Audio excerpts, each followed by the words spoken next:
Rana jewellers, খাঁটি সোনার সঠিক দাম। মৌসুমী, বাগডাঙ্গা বাজার, হাই স্কুলের পাশে।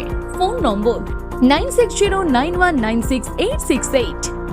আর জুয়েলার্স, রূপ থাকলে ধরে দেয়, না থাকলে গড়ে দেয়।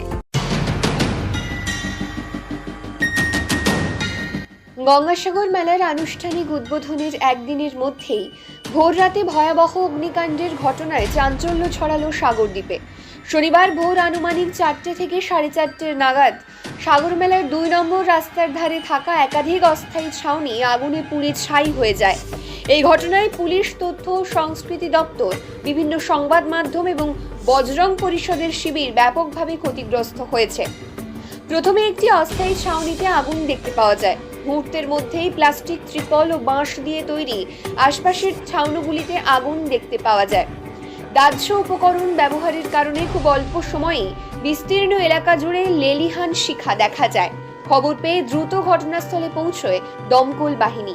2টি ফায়ার ইঞ্জিন ও 5টি ফায়ার ফাইটিং বাইকের সাহায্যে প্রায় 8 ঘন্টার চেষ্টায় আগুন নিয়ন্ত্রণে আনা সম্ভব হয়। তবে ততক্ষণে একাধিক গুরুত্বপূর্ণ শেড সম্পূর্ণ ভস্মীভূত হয়ে যায়। সাগরের বিডিও কানাইয়া কুমার রায়, গঙ্গাসাগর কোস্টাল থানার পুলিশ এবং প্রশাসনের ঊর্ধ্বতন কর্তারা ঘটনাস্থলে গিয়ে ক্ষয়ক্ষতির পরিমাণ খতিয়ে দেখেন। উল্লেখযোগ্যভাবে এই ছাউনিগুলি পুণ্যার্থীদের থাকার জন্য নয়, মেলায় দায়িত্বে থাকা প্রশাসনিক কর্মী, পুলিশ দপ্তরের আধিকারিক, সংবাদ মাধ্যম কর্মী ও স্বেচ্ছাসেবকদের জন্যই প্রতি বছর এই অস্থায়ী শেড তৈরি করা হয়।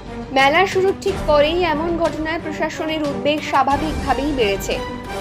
সাগর থেকে রবীন্দ্রনাথ মণ্ডলের রিপোর্ট, যান্ত্রিক বাংলা।